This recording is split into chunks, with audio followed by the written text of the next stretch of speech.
here we go. We are going to unbox the MOZA AB9 Force Feedback joystick.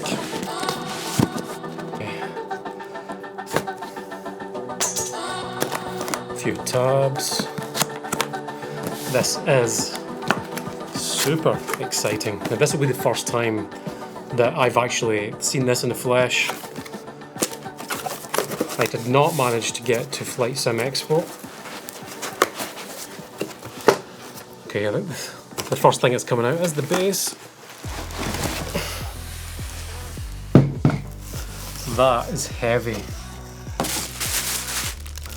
Looks like a power pack. Okay.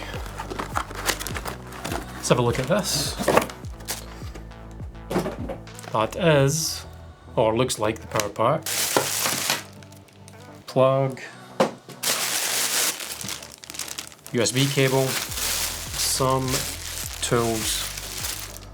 Looks like mounting hardware. I can actually see T-nuts in there. So that's interesting. Okay, here we go. Check that out.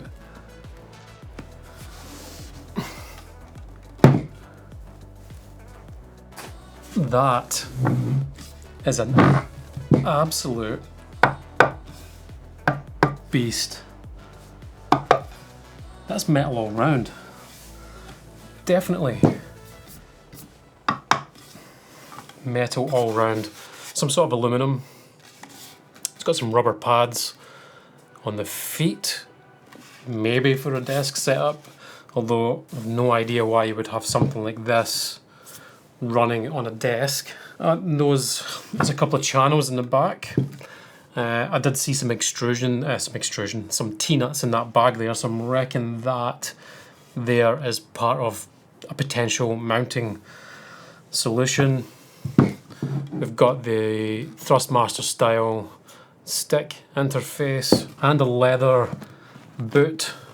I don't know if you can see that in the top camera. I'll just face it forward so you can see.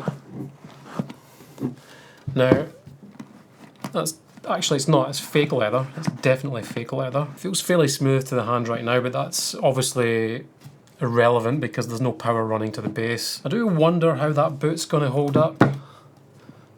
You know, there's a lot of rubbing in there. I mean, who knows? It seems like there's four hex nuts on the top, so I reckon you could probably just like flip this off, and that's maybe something we'll be able to customize or change. I mean, I'm not too worried about it at all. On the back, we have your USB connection, power button, your DC input or your power input, and then there are 4 connections for what I would call accessories. Now I can only think of one at the moment which you would use this with, and that, or 2, sorry, I can think of 2. There would be the rudders that they showcased, and the throttle. Yeah, it was a throttle. So there's an extra one on top of that, so that's interesting. Build quality on this is excellent for the price. Now I know some people are going to have a go at the price, and look, it's not cheap. It's not cheap, but it is on the more budget side of force feedback sticks. I mean, there's a lot to this. In fact, probably the most important part's going to be the software. Just going on the build quality alone, I feel like they've just done an excellent job with the build quality for the price that you're paying. I can't see how anybody would be disappointed bringing this out of the box. Now, one of the things that is kind of like I'm thinking about straight away is how the hell am I going to mount this? And there are 4 mounting holes in the bottom. Maybe more, it's hard to tell. It looks like there's 4 main mounting holes on the bottom. Could it be existing Thrustmaster holes? I mean, that would be handy. Going on the mounting, am I going to be able to mount that between my legs, or is it going to have to be mounted to the side?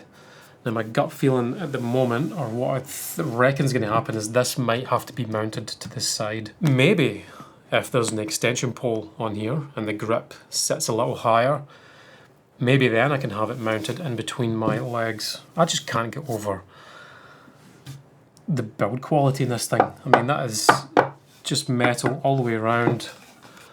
All the mounting's metal. The power button feels high quality. I'll shoot some close-ups just so you can see the sheer attention to detail these guys have gone to. Let me know in the comments if you're going to be ordering one of these, if you want to order one of these.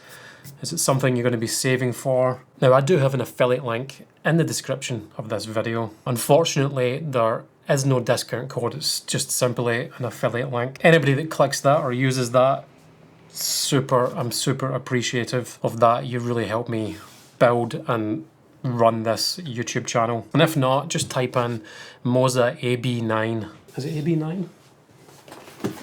MOZA AB9 stick, and it'll pop right up. Now, going on what I've just said, I don't actually suggest you pre-order this. I think it's too early. It's a lot of money to be just blindly dumping on something we don't yet really know anything about. I don't know what the sort of availability is going to be when it does release. You know, look, it's up to you, but I would say hold off until we start to see some reviews coming out. I know I'll be putting a full review out on this. Probably I'm going to give myself a full 2 or 3 weeks of extended use for it before I start to pass any judgment on it, as I do know there's going to be, or I expect there'll be quite a lot of firmware and software updates along the way. But yeah, I personally would just hang off a week or two, just see what starts to come out with it before actually, you know, spending some cash. Because I mean, this is like, it's 1,000 Australian dollars, 600, I think 600 UK pounds. I'm not sure US dollars, it's probably around the same in euros again. So, you know, it's definitely not an unresearched purchase. You have to know you're getting the right thing before you're gonna chuck some money at this.